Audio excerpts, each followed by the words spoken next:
here in Mombasa. We're trying to get investors to be able to support us in that space. And I'm also doing something, one moment, I'm also doing something about the airport. Let's be honest, Kenyans. Let's be honest. Yani, the airport we have in Nairobi is made of canvas, in the middle of tarmac. That is the arrivals. I mean, this is a temporary structure we put up almost, I don't know, 7 years ago.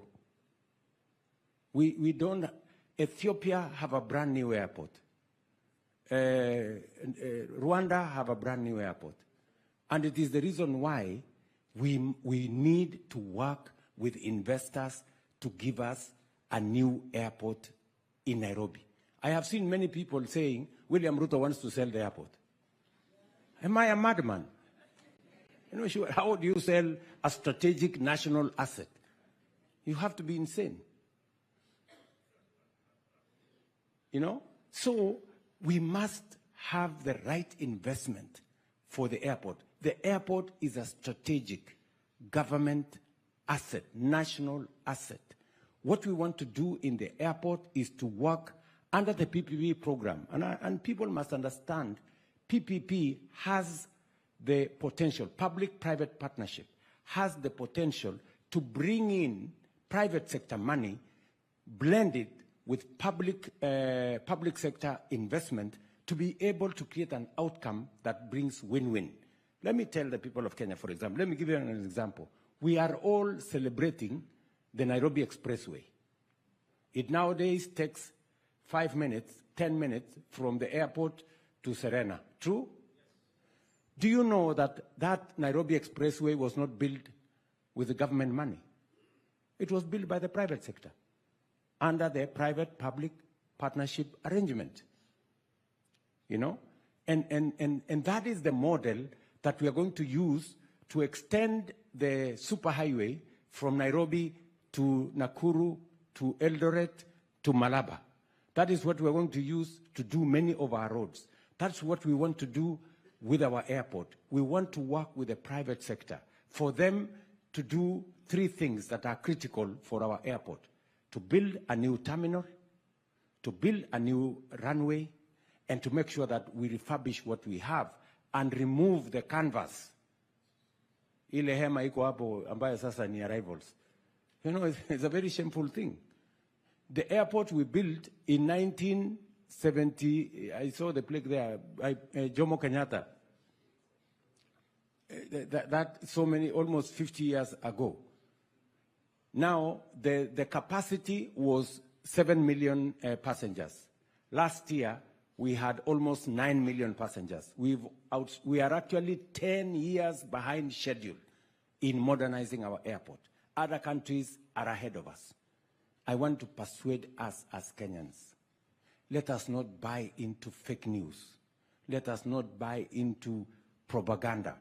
There is no government that can sell a national asset, a strategic national asset like the airport. We are going to work in an open and transparent manner to make sure that we develop the airport using legal instruments that can be audited by Parliament and by other agencies to make sure that they bring value to the people of Kenya. So the same thing that Hersi is saying, to develop the infrastructure here. We do not have sufficient conferencing facilities.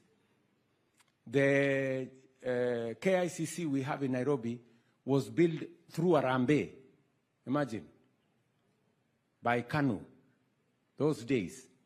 And then it was taken over by government. It is now 50 years old.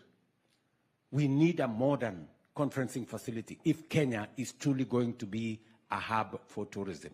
We need one in Nairobi, we need one in Mombasa, and that's why we are working with the Mombasa, former Mombasa resort here to see how we can get investors to be able to develop new conferencing facilities. Okay.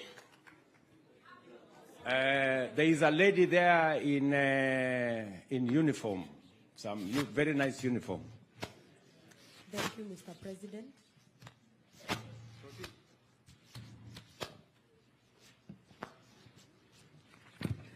Thank you, Mr. President. My name is Lucy Wamaida Machogu, the Vice President, Kenyatta University. And I want to represent all students in the universities in Kenya because actually we were on the streets and we would wish to inquire some answers from you. First is to appreciate the government and the Ministry of Education because you've set an event on the 9th of August at KICD for all the student leaders and all the students to discuss on the funding model. So some of the questions I would wish to inquire answers from you, Mr. President. Number one, why did you come up with the funding model? How does the funding model work? Do you feel like the implementation of the funding is okay? What is the criteria used to group people to different categories? That is about the funding model. Number two, the accommodation prices in the universities. That is the hostel prices. They are very expensive for us to afford. Mr. President, what are you doing about this? We cannot be able to afford houses or hostels where we are living in universities. What are you doing, Mr. President, about this? Something else about the job opportunities. Once we graduate from the university, we are told, maybe when you go and seek for a job opportunity, we are asked to give a 5-year work experience or a 3-year work experience. Yet, we've just graduated. Where will we get the experience from if you are not given the chance to get the experience? So, Mr. President, how can you help us on that? Lastly, Mr. President, what are you doing to re-engineer the National Youth Council? Thank you very much. Thank you very much, Lucy. And by the way, you are very smart. Now, let me say, you've asked me two fundamental questions. The new universities funding model, why? Very important question, why? When I came into office, the universities were struggling. They had a 60 billion shilling debt. Many universities were paying their lecturers half the price, half the salary. It was near a crisis.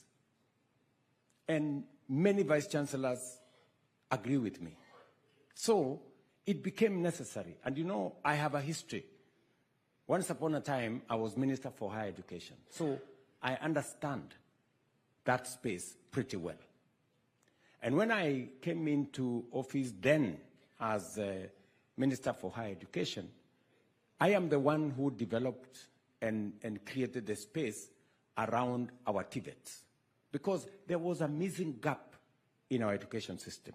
I'm very proud that today our TVETs are a big portion of our higher education learning